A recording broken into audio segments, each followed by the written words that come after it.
Muchas gracias, Camila. Muchas gracias, señor director. Tú bien lo decías, Marian Mike, como se le ha llamado, está hablando de Mariana Callejas y por supuesto Michael Towney. Sí. De cierta forma, ellos son como una especie de ícono respecto a la más profunda oscuridad que puede llegar el corazón humano. Sí. Ellos son el perfecto resumen respecto al infierno en el que estaba sumido el país en la época de Pinochet, incluso antes. Sin embargo, lo que ellos presentaban para afuera era algo así como una postal perfecta, un matrimonio cohesionado, feliz, con montones de viajes, ella chilena, él norteamericano, con hijos y viviendo en una mansión que entre otras cosas era un centro de detención y tortura. Mansión acá en Chile. Sí. Mansión Acá en Chile, en lo ocurre. Cuando digo mansión no estoy poniéndole una metáfora exagerada. Se vendía cuando esto se publica en el diario y le es cedido a esta casa, a esta pareja, era exactamente el epíteto con que aparecía en blanco y negro en los periódicos. Una mansión en lo curro, en donde tiene 3 pisos y donde uno de ellos era, como te decía, un centro de detención y tortura. Estamos hablando de personas que trabajaban para la DINA. Estamos hablando de personas a las cuales se le adjudican 2 de los más grandes, espectaculares e impresionantes asesinatos en vías internacionales de todos aquellos que estaban en oposición al gobierno del entonces general Pinochet. De la dictadura. Exactamente.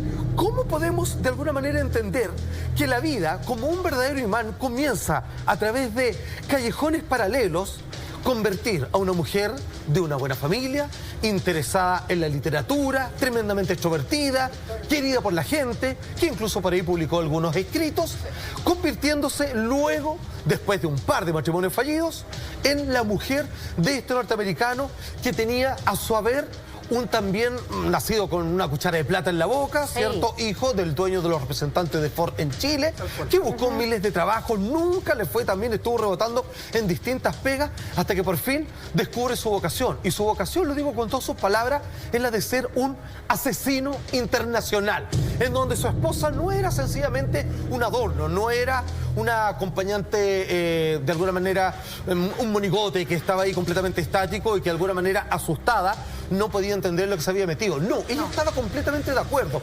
asusando e incluso siendo testigo y acompañante directo de estos grandes atentados. Hoy día como se viene en Europa, calla. En el lugar que vivían realizaban las torturas, era su escenario de Sí, poder señor. realizar todo tipo de... Esta ¿Y casa sabes tiene que no solo 3 eso? niveles, 3 niveles y 3 historias distintas. Bien. En el nivel más alto Sí. se dice que se estuvo practicando incluso con gas sarín y que ahí estuvo nada menos que Eugenio Berríos, este químico de la DINA que posteriormente fue encontrado muerto en la playa El Pinar. Tenían un laboratorio arriba. Exactamente. Claro. En el piso del medio, por así decirlo, es donde tenían esta vida absolutamente normal, donde nada hacía presagiar que estaban ocurriendo esas atrocidades. En el piso más bajo, donde se sometían estas torturas. Una pareja bien dispareja. Ella 20 años mayor que él. Pero así todo lo cautivó y lograron ir creando y urdiendo esta trama que se forja nada menos que en un grupo paramilitar que operó durante el periodo previo a la ascensión de Salvador Allende y posteriormente durante la Unidad Popular, que era Patria y Libertad. Ahora, perdón, Exactamente. ella lo contamina a él la contamina a ella. ¿Quién es el que lleva a uno al lado malo o al lado bueno? Esto te lo va a decir la historia, querido amigo, porque vamos a entender qué personas estamos tratando. Si finalmente es el contexto lo que los transforma a ellos en un par de Exactamente. monstruos, o finalmente ellos venían con esta, ¿cómo decirlo? No encuentro una palabra adecuada, como una especie de vocación que está claramente coqueteando con el tánatos. Vamos primero a Mariana Callejas. Esta mujer, Mariana Inés Callejas Honores, nació el 11 de abril, la estamos viendo en pantalla, en el año 1932. Una mujer, como te decía, extrovertida, que no se guardaba nada, lo digo en el mejor sentido de la palabra. Una persona que quería tratar de, como verdadera esponja, absorber toda la cultura que le llegara a su existencia. Era muy culta ella, además de ser mayor que Mike, ¿no? También Sí. una mujer más de mundo. Ella digamos. escribía, Exacto. era uno de sus hobbies escribir, era una mujer muy docta, muy leída. Muy. Y hacía talleres con Enrique Lafourcade, ella. Fueron muy cercanos durante una época. Exactamente, porque Y todo lo grandes que tiene que ver con la ola literaria que se dio en ese momento pasaba de cierta manera también por la casa de estos personajes. Es tanto así que ella quería residir vivir en París. ¿Por qué? Porque siempre esta ciudad de las luces ha significado como la cuna de grandes próceres, ¿cierto?, del arte. Qué curioso, ¿ah? Porque finalmente París, bueno, Francia en general, así como otras localidades, se convirtieron en los centros de refugio de aquellas personas que lograron escapar durante el gobierno de Pinochet. Solo por mencionar alguno, en calidad de exiliado, por supuesto, el gran cineasta Raúl Ruiz, que ustedes reconocerán como la película Palomita Blanca, que aquí los militares cuando la tomaron la convirtieron en peinetas. La redujeron a plástico quemado, le hicieron peineta y solo se salvó una copia que después, en los años 90, fue reestrenada. ¿Qué es lo que pasa? Ella, muy jovencita, extrovertida como te contaba, interesada en las letras, decide casarse a espaldas de sus padres, de cierta manera, con apenas 18 años. Ella quería vivir la vida en su máximo esplendor. Era rebelde. Era un poquito rebelde, pero sin embargo, lo suficientemente inteligente para tomar buenas decisiones. Pero aquí quizás las hormonas le jugaron una mala pasada. Ella se casa, tiene este matrimonio frustrado, ¿cierto? Y donde finalmente, tras conseguir el divorcio, decide irse a Israel. ¿Ok? Ahí donde trabaja, ella como tiene una capacidad de absorción tremendamente rápida en el aprendizaje, aprende hebreo sin ningún problema y ahí es donde conoce a quien sería posteriormente su segundo marido, Alan Ernest. Con él tiene su primer hijo, Alan, y ella en Israel, Mariana Callejas, se hace llamar Anat y de alguna manera están un tiempito ahí y luego tienen que escapar. La verdad es que esta historia está complementada por una cantidad de ires y venires de Chile a Israel y sobre todo Estados Unidos, Miami, etcétera, etcétera. Ella decide regresar a Chile, escapando de cierta manera, porque su marido a esa altura lo iban a enfilar como parte del ejército. Así no te digo como el Mossad directamente, pero de alguna manera lo iba a convertir en uniformado, cosa que a ella no le interesaba. Curioso, ¿ah? Porque ella no tenía que verse vinculada con los uniformes, con las armas, sino que a ella le interesaba tratar de expandir todo su horizonte y conocimiento respecto al arte y particularmente la literatura. ¿Quién te viene a decir que unos años más tarde ella iba a ser, obviamente, una de las mejores amigas de las armas de fuego? La familia de Mariana, por supuesto, no acepta esta pareja que llega. Este israelita lo encuentran que ya te casaste una vez, fracasaste con los 18 años, vuelves a tener, le dicen sus padres a esta mujer, en realidad te estás equivocando en esta área que tiene que ver los vínculos matrimoniales. Ya tienes un hijo, obviamente, y entonces como ellos no le aceptan el marido, saltan de nuevo a Estados Unidos y se van a vivir a Nueva York, donde pasan ahí un tiempo y ella dice, bueno, no llegué a París, pero Nueva York, digamos que es dentro de todo una capital del mundo, puede de cierta manera codiarse, digamos, con distintas manifestaciones del arte. Sí, porque ella es una mujer muy progresista, también se la catalogaba de esa forma, pero es ahí en Nueva York donde ella desarrolla todo su arte por la literatura de alguna forma. Encuentra un nicho, encuentra un refugio y ahí es donde empieza a desarrollar todo esto de una forma que se llama autodidacta. Ahora, ¿cuál es el nexo acá? ¿En qué minuto conoce a Mike? ¿En Nueva York, una vez acá llegada a Chile? Bueno, después de cierto tiempo, ella tiene 3 hijos ya. Sí, separada. Exactamente, y en el año 1957 ella decide regresar a Chile. Esta vez ya deja al marido en Estados Unidos, no iba a volver con ella. Se separaron. Exactamente, no era bienvenido, no era bien mirado por los ojos de la familia, que a esta altura iba a convertirse en el siguiente sustento de esta mujer, Mariana Callejas, y vuelve con todos sus retoños, con todos sus pequeños a Chile. Ok, exactamente. Entonces, ¿qué es lo que pasa? Mariana comienza a relacionarse con artistas, con el círculo bohemio, que era muy enriquecedor. Hay que entender que Chile, en algún momento, esto quizás sean solo mis palabras, pero varios historiadores, quizás, mi querido amigo, va a estar de acuerdo, era un país rico culturalmente. Y fue el gobierno de Pinochet que esto lo abortó. Sí, cortó las manos. Cortó las manos. O sea... Acabó el teatro. Absolutamente. Cualquier manifestación de carácter sensible artístico respecto a tratar de generar, ya sea en cualquiera de los soportes artísticos, algún tipo de reflejo de la sensación colectiva, primordial o personal humana, no era bienvenida, no era bien vista por el gobierno de Pinochet. Que tuviera que ver con los desarrollos también y capacidades, ¿no? Los derechos humanos, y digamos que están bien reprimidos, por lo tanto, eso tiene que haber sido un problema fundamental para cortarle las alas a cualquier persona. Es que hay veces que una pluma y un lápiz pueden ser más peligrosos para, por así decirlo, para quienes se pueden ver de alguna forma afectados. En este caso, el gobierno ya lo decía, obviamente era mucho más peligroso. Citando, obviamente, grande amigo, las palabras de Ricardo III en la obra shakespeariana, ¿cierto? Que a veces la pluma es más peligrosa o más poderosa que la espada. Es que la represión también tiene que ver con reprimir lo que sale desde dentro de las personas y eso muchas veces tiene que ver con lo artístico. En lo artístico se plasma lo que está sintiendo una sociedad completa. Entonces, lógicamente, que no convienen esas manifestaciones porque traen efervescencia. Y eso es lo que se busca cortar. Si nosotros tuviésemos que continuar con esta historia amorosa, con esta historia del romanticismo, ¿cómo parte? ¿Cuál es la génesis de este matrimonio? ¿Cómo sería? Cuenta. A ver, estamos hablando de una mujer que se casa a los 18 años, fracasa, conoce a otro hombre, se va a vivir a Israel, fracasa su regreso a Chile, su familia no respeta semejante unión, se va a vivir en Nueva York, ya comienza ella un poco a escribir sus libros, sus poesías, dice, ok, aquí ya me siento un poco más en casa. Regresa ya sin su marido, ya van 2 matrimonios fracasados con todos sus retoños, y aquí ella se inmiscuye con la bohemia chilena y dice, Chile, fíjate, aquí quizás nunca debía haberme movido porque está todo pasando en el cine, las artes, ¿cierto? Todo lo que tiene que ver con desenvolvimiento humano. La música. La música particularmente, a no dudar. ¿Y cuál es el lugar, cuál es el campo de batalla que Mariana Callejas donde mayormente se mueve y va conociendo personas que van ampliando su conocimiento? Las fiestas. Las fiestas que son a todo dar, digamos, de largas tertulias. Estamos hablando en un país que no conocía lo que posteriormente se llamaría toque de queda, etcétera, etcétera. Y en una de estas fiestas conoce a un chiquillo. ¿Por qué digo chiquillo? Porque este hombre tiene 10 años menos que ella. ¿Cuántos años son esos?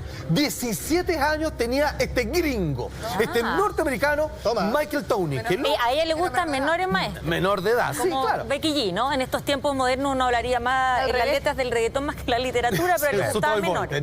Exactamente.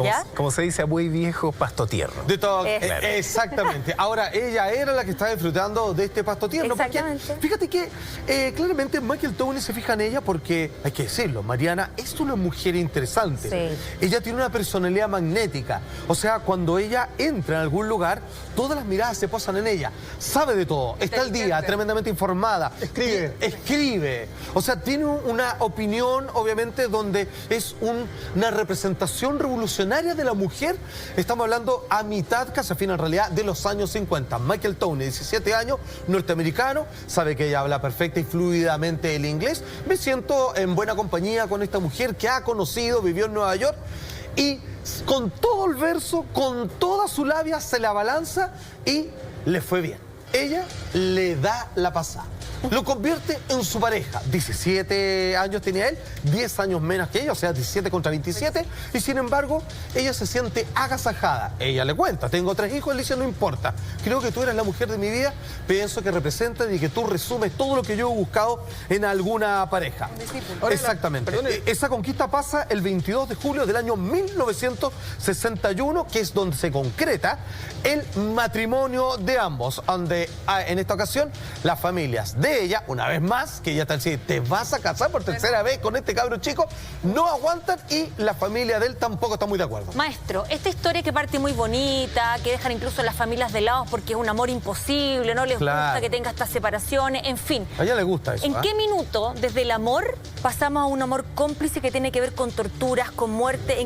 ¿Cuál es el punto de inflexión que pasa del romanticismo a la maldad, a una brutalidad y una masacre sin piedad y sin ningún tipo de empatía? Aquí tomo las palabras que había, o más bien dicho, el cuestionamiento que había dejado flotando Lama, porque fue en esta pareja alguien que arrastró a otro. Yo me atrevo a decir que sí. Y yo no sé si ella lo siguió por amor o finalmente porque aquí la pregunta es como alguien amante de las letras, alguien, a ver, lo voy a decir así, alguien que está conectado con el mundo de la sensibilidad humana, alguien que opera desde el corazón en un primer lugar y luego sobre un raciocinio, quiere estar vinculada más a la expresión de los sentimientos, puede llegar a ser testigo, estar al lado y acompañar una persona que asesina, así pero con un desarme absoluto. Perdóname, yo siento que más allá de acompañarlo, estar de acuerdo con lo que estaba haciendo él, yo siento que acá es un tema político. Yo me imagino que dentro de los valores o las ideas políticas que ambos tenían, no estaban de acuerdo con lo que pasaba en Chile, y querían de alguna manera meterse por dentro y empezar a jugar este juego. No me imagino que sea una cosa como de repente, oye, mira, ¿sabéis qué? Yo creo que lo ideal es, como ella artista y él extranjero, están bien puestos su idea política, lo que va a venir y lo que les parece y lo que no les parece. Wow, es que hay un tema interesante, porque aquí cabe suponer que si cualquiera de nosotros, y probablemente si nos preguntamos, es, ¿tú matarías a alguien? Diría, no, a menos que, por ejemplo, entro a mi casa y veo que le están haciendo algo a mi hija pequeña, y claro, ahí quizás entre en un estado de locura y pueda llegar a hacer lo que prometí nunca accionar, que es asesinar a otra persona.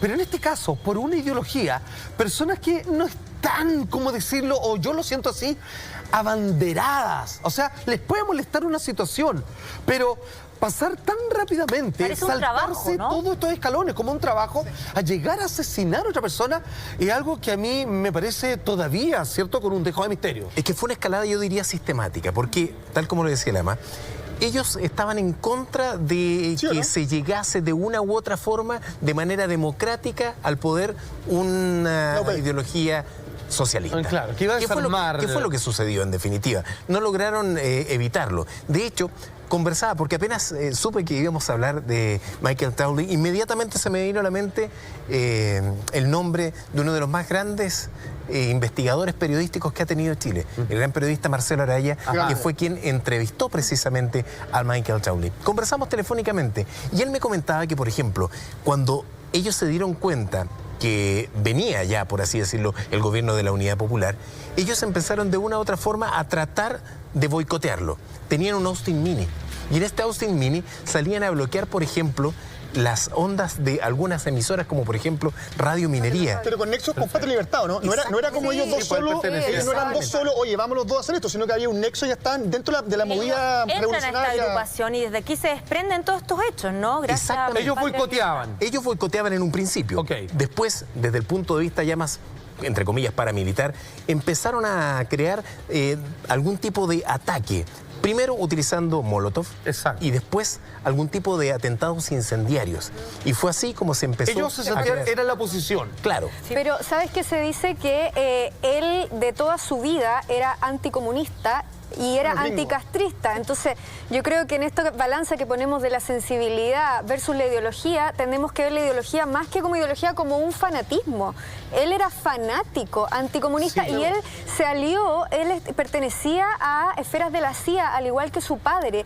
Y ahí lo prepararon como un experto eléctrico y también en explosivos. Deja tomarme de lo que estás diciendo, porque para conocer un poco ahora la contraparte, vamos a la historia de Michael Townley, este norteamericano que con 17 años conquista a Mariana Callejas y que terminan convirtiéndose, como decía en un inicio Camila, la pareja, el matrimonio más horroroso, tenebroso y temible de todo el continente.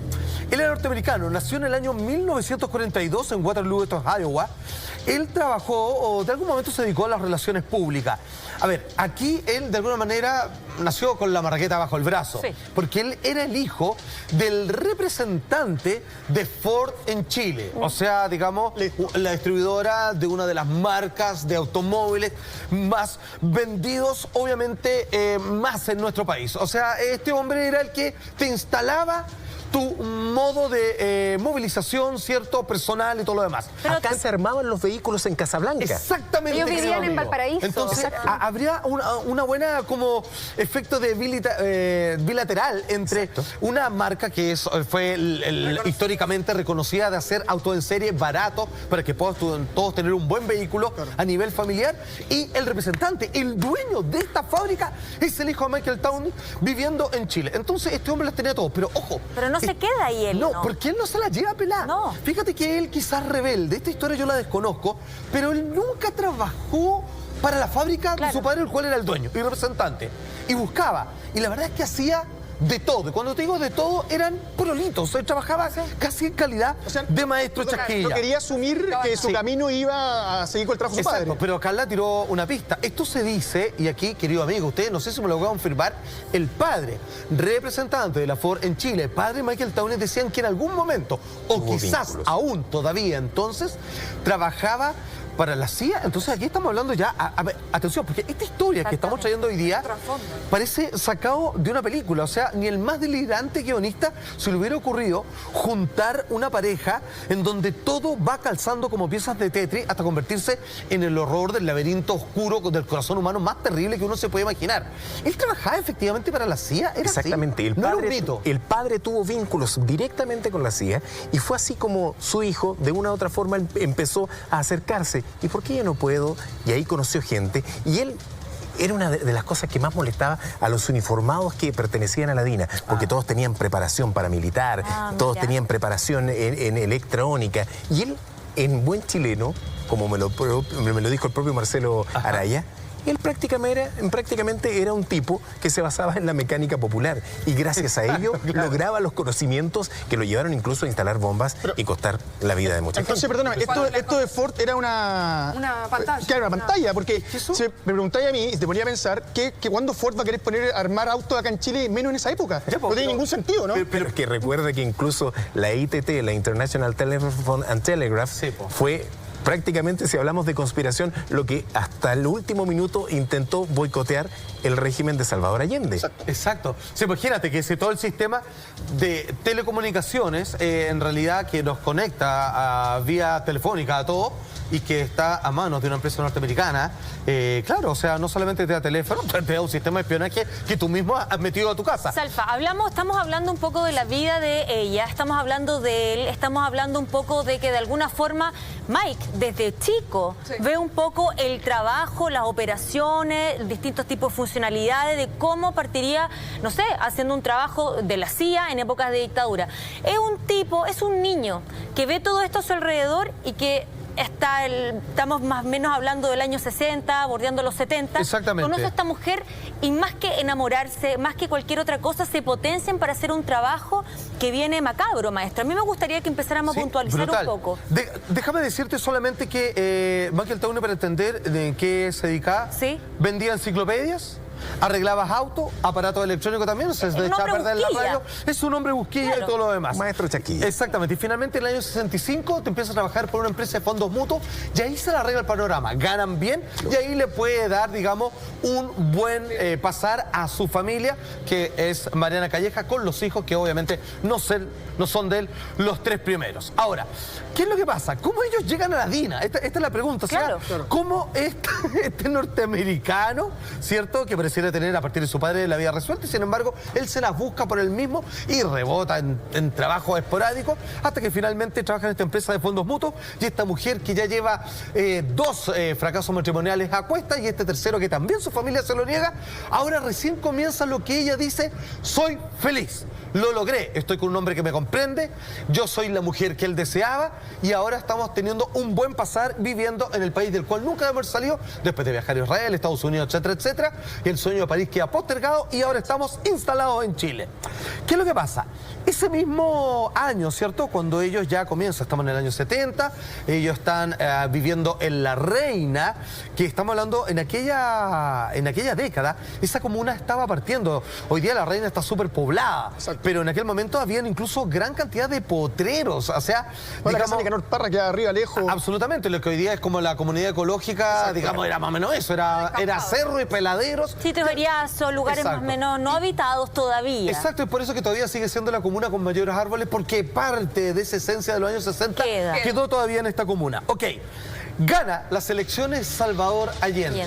Y aquí viene un poco lo que estábamos hablando, viene una especie de preocupación y también aflora un fanatismo de una postura sociopolítica que consideran que esto es un horror que, si bien ellos han pasado por distintos países, de repente es como que este fantasma de nos vienen a aguar este paraíso, que tanto nos consiguió, que tanto nos costó conseguir, de repente, oh, este país que era perfecto, maravilloso, lo van a echar a perder. Y nosotros no nos vamos a quedar así, vamos a tener que quizás hacer algo al respecto. De hecho, lo que más temían ellos es volver a una mala situación económica. Que era bastante probable, dada la condición y la combinación de cómo ellos se movían, podría golpearlos duramente a partir de sus respectivas familias. Me refiero a sus padres, que en algún momento iba a ser el salvavidas en caso de que todo su negocio se le viniera abajo.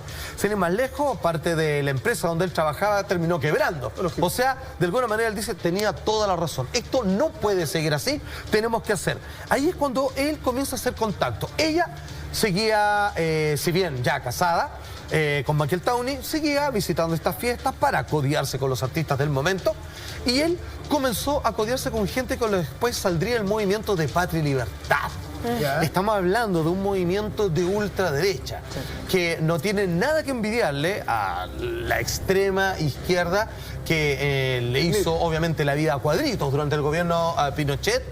Él también, y actuaban de la misma manera, desde las trincheras, desde la sombra, con bombas hechizas, como decía nuestro querido Casero, con bombas molotov. Este hombre aquí de repente posterga un ratito, pero que más adelante, como bien decía, iba a servir para hacer bombas de alta complejidad, comienza a construir casas de manera serializada bombas molotov. Sí. En realidad las primeras molotov comienzan a nacer de parte de la mano de este hombre, que dice cuando él ya tenía un cálculo perfecto de cuánta cantidad de líquido inflamable tenía que estar en la botella, cuál era el mejor trapo. O sea, el hombre de alguna manera hizo como una especie de posgrado en bombas caseras para contener a las fuerzas públicas. Y está esa fotografía de cuando viene una persona tirando una de estas bombas incendiarias. Ajá. Y está esa fotografía que fue histórica de aquellos años que daba cuenta de cómo operaban estos grupos paramilitares, en este caso Patria y Libertad, que se enfrentaba obviamente contra la extrema izquierda.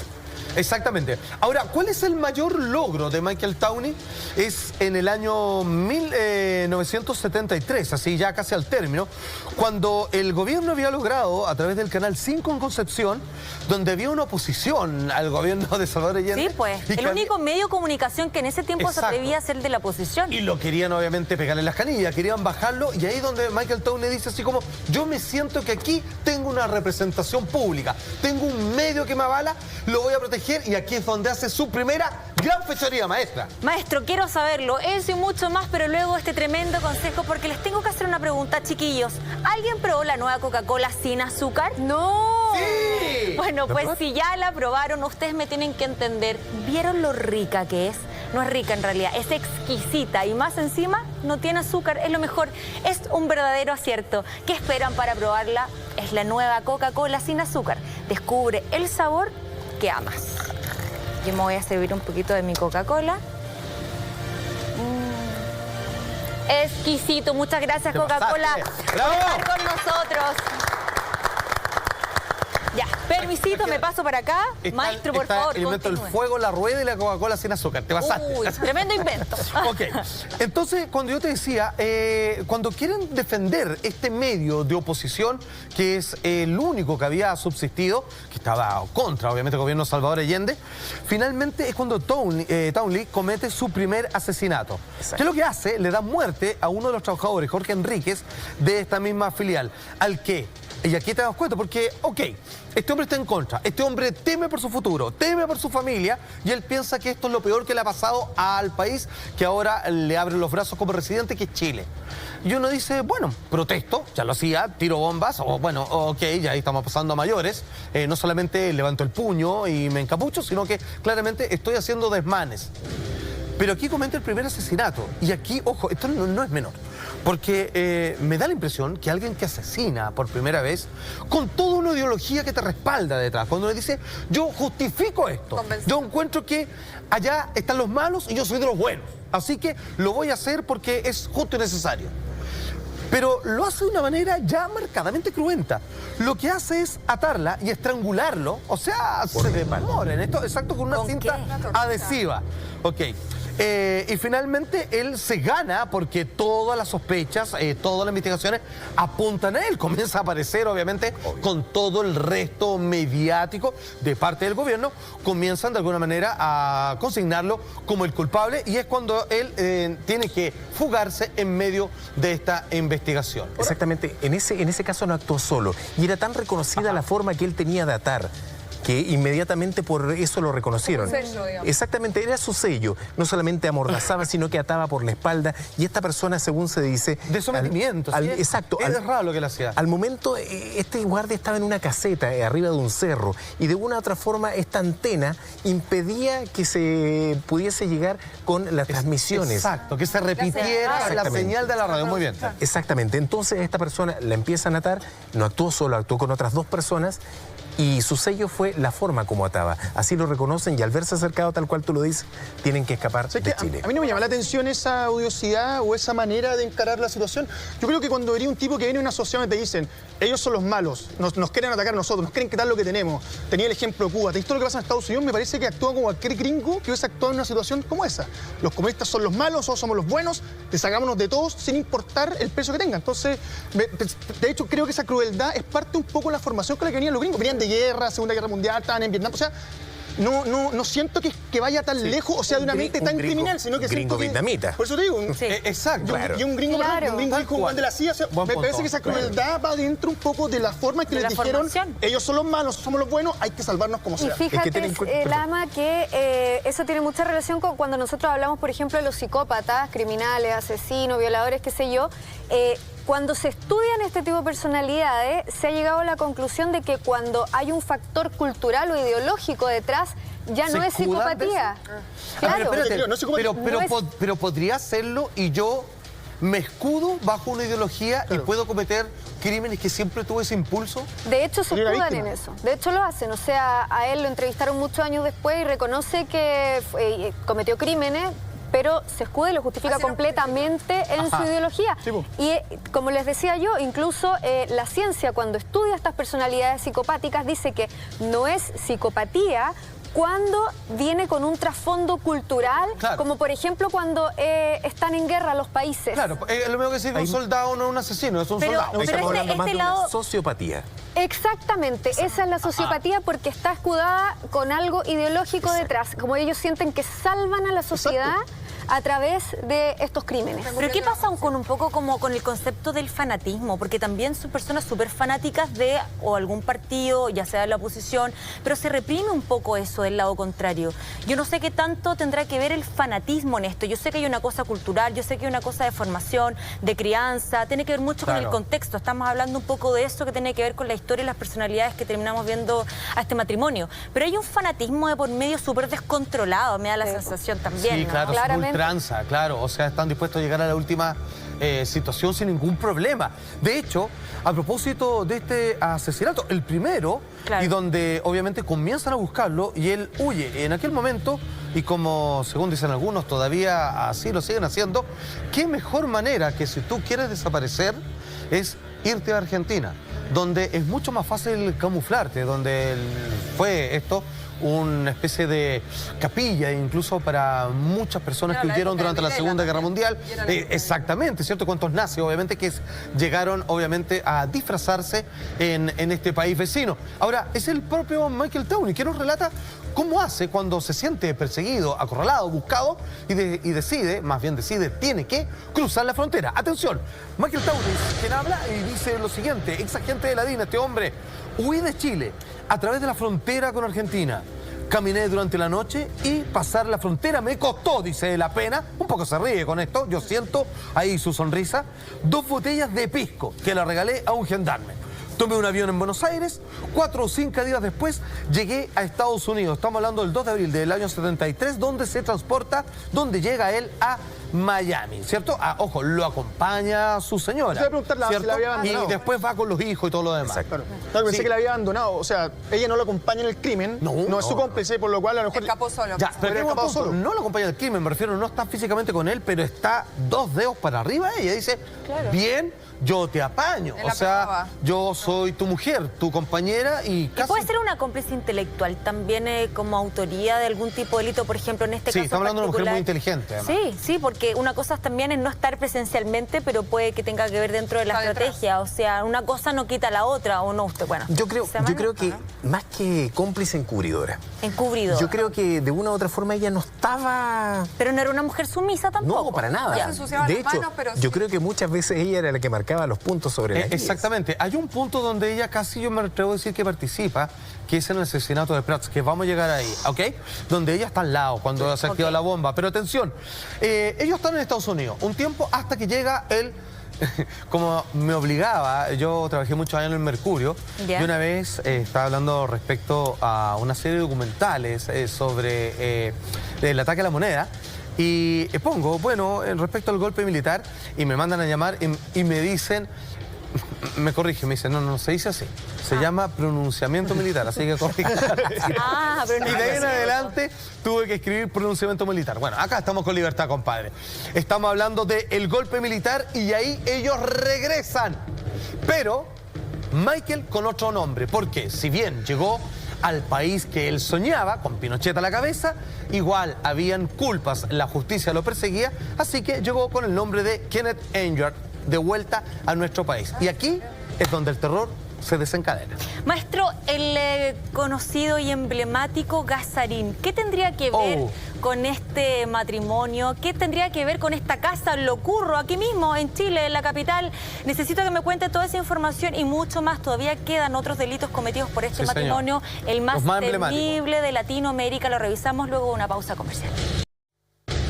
Muy bien, ya estamos de regreso con más de Así Somos. Estamos completamente en vivo y en directo. Son las 12:47 minutos y estamos repasando y hablando del caso de Mike and Mary. Este caso que en realidad no nos es indiferente para nada, sobre todo en nuestra sociedad chilena, y casos también que ellos han ejecutado de manera internacional también, ¿no? No ha estado exento de eso. De hecho, eso pareciera que fuera una especialidad dentro de estas funcionalidades que tenían con matrimonio. Exacto, a partir del expertise que tenía Michael Towney, que era amante de la electrónica, como bien hablamos, que era fanático de la revista Mecánica Popular, digamos, donde aprendió a hacer incluso bombas a control remoto.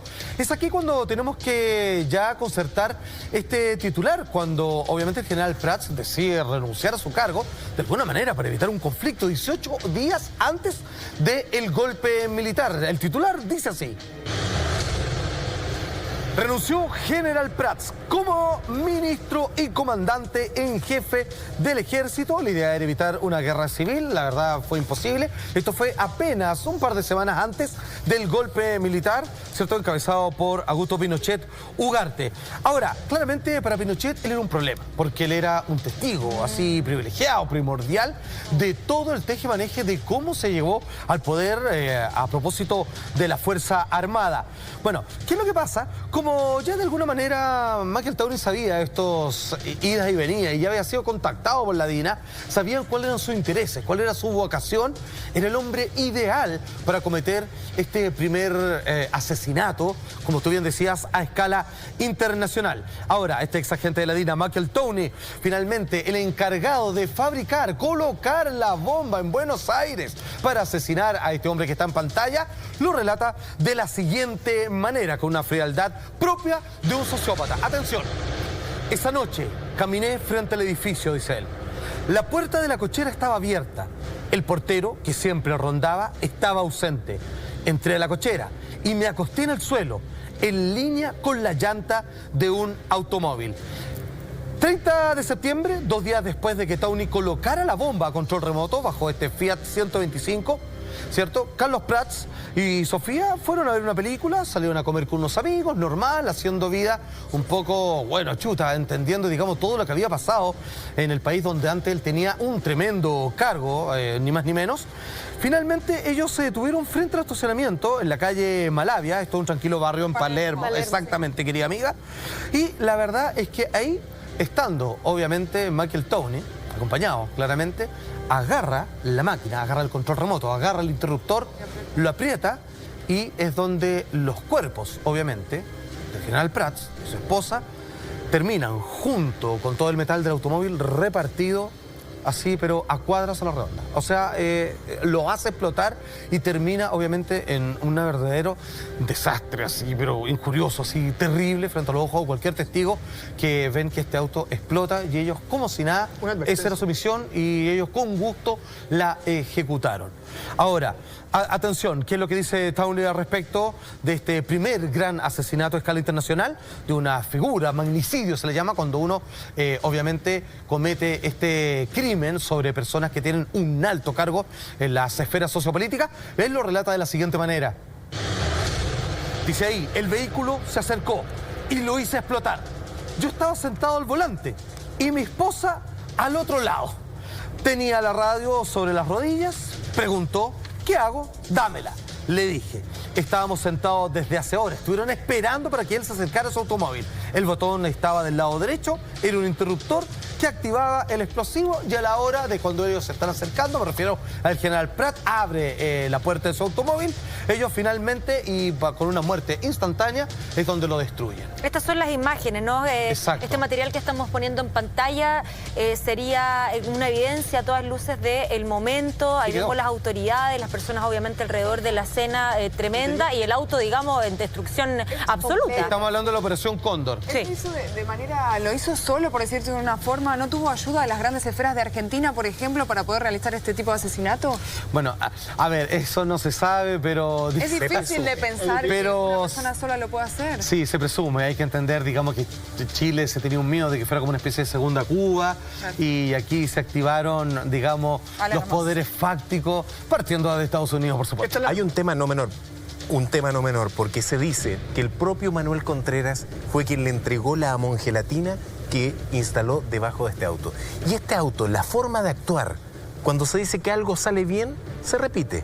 Sí. Y eso mismo pasó posteriormente con el crimen de Orlando Letelier. Exactamente. No, te voy a decir que es un crimen que demuestra a todos los que están acá decir, oye, no hay límites, si te vas del país te vamos a buscar igual, donde estés te vamos a encontrar. Claro. Está diciendo, oye, no hay límites, preocúpense porque estamos en todas partes. La guerra sobrepasó los límites nuestros, estén atentos. Yo creo que ese es el mayor mensaje que da el atentado a Prat. De todas maneras, ahora yo creo que incluso más, a ver, ¿cómo decirlo? No menos importante, pero sí tremendamente más escandaloso es luego, parte de esta operación, el asesinato que tú ya mencionabas de Orlando Letelier. Estamos 11 de septiembre de 1973. Orlando Letelier, por aquel entonces ministro de Relaciones Exteriores y Defensa de Allende, fue detenido. Es donde finalmente él recupera su libertad, es exiliado, se instala en Washington, ¿cierto? En realidad, la capital formal dentro de Estados Unidos, donde él reanuda todo lo que son sus labores en características de oposición, donde él levanta la voz, donde es un intelectual, un conocedor respecto a los horrores que están sucediendo en Chile y de alguna manera es más que una voz autorizada, es una bandera de lucha que del extranjero nos brinda algún rayo de luz para que afuera se entienda realmente cuáles son las atrocidades que aquí se están cometiendo, ¿ok? Por aquel entonces, una ciudadana norteamericana, Ronnie Moffitt, de 25 años, ya trabajaba con Letelier en el instituto donde servía como plataforma del exilio para denunciar la dictadura de Pinochet. Ellos acaban de cumplir 3 años en el poder, ¿cierto? Me refiero a Pinochet, después del golpe de Estado, es cuando finalmente le dicen, ok, ya hiciste un buen trabajo, necesitamos ahora que te hagas cargo de Orlando Letelier. Tenemos el siguiente titular, señores. Dice ahí: asesinato en las inmediaciones de la embajada. Esto es el 21 de septiembre del 76, donde ambos estudiosos, ¿cierto? Me refiero a Letelier y su acompañante, fallecieron en el auto en el área de Sheridan Circle.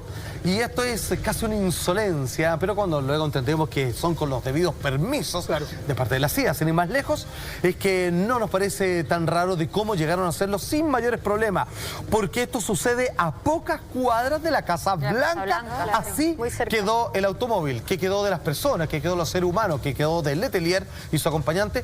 Obviamente nada, sus restos irreconocibles, esparcidos, perdón por la expresión, pero verdadero rompecabezas humanos de seso, hemoglobina y huesos repartidos por todo aquel lugar. Fíjate, en este caso me hace sin duda reflexionar esto.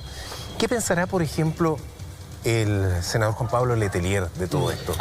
¿Qué pensará, por ejemplo, Sofía Prats? ¿Qué pensará el alcalde de Huechuraba, Carlos Cuadrado Prats, al darse cuenta que se está haciendo una serie que está próxima a salir al aire? Exacto. Mary and Mike, en que se lleva un poco la ficción y un poco la realidad. Pero esto sin duda remece los cimientos familiares, remece todo ese dolor, lo vuelve nuevamente al... Lo hace renacer. Sí, es algo más terrible, le pone imágenes, amigo. Exacto. O sea, cuando nosotros tenemos solamente un cargamento de escasas fotos y el relato histórico, acongojante por lo demás, pero colocarlo en una historia, en una progresión dramática de algo que está novelizado, ficcionado en cierta parte, pero cuyos fundamentos son horrorosamente reales, verlo eso en imágenes, ver todos los segmentos que están perdidos dentro del inconsciente colectivo, obviamente esto lo revive de una forma tan feroz como lo vimos aquella vez. Hoy día, cuando estamos hablando de un mundo lleno de atentados terroristas, recordamos que Chile no estaba exento en aquella época de lo que hoy día pasa en el mundo entero, principalmente en Europa. No, te iba a decir que lamentablemente la serie está ficcionada como pensando en Narcos, así como si fuera totalmente una cosa, como que los malos son los buenos, como que son cool, como que son pistoleros que andan haciendo por ahí cosas. No lo están planteando del lado de las víctimas, sino como del lado que ellos parecieran ser los que la llevan, a pesar de que es una historia llena de horrores y llena de terrorismo, ¿cachai?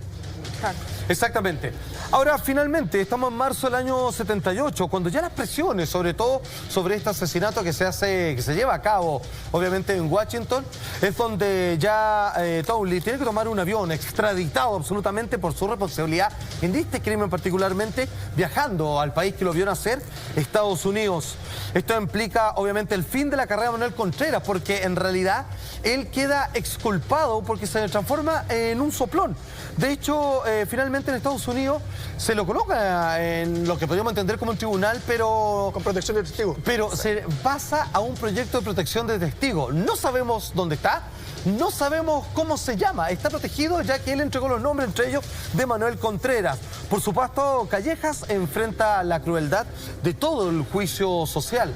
Sin embargo, ella que también fue pasada, digamos, por la justicia, no de las personas, no de los conciudadanos, sino también por la legal, por el Poder Legislativo, finalmente comienza a salir exculpada, como en tantos casos similares, sí, pues. Y finalmente ella muere, no te digo libre de polvo y paja, pero derechamente muere siendo una anciana, una señora. Esto es en el año 2016, a los 84 años, el 10 de agosto. Exactamente, injusticia desde la vereda de la política, desde la vereda de la falta de legislación, podrían decir algunos en realidad, pero historia que no ha terminado desde la emocionalidad, desde las lágrimas y desde el dolor de tantas víctimas y de tantas familias, ¿no?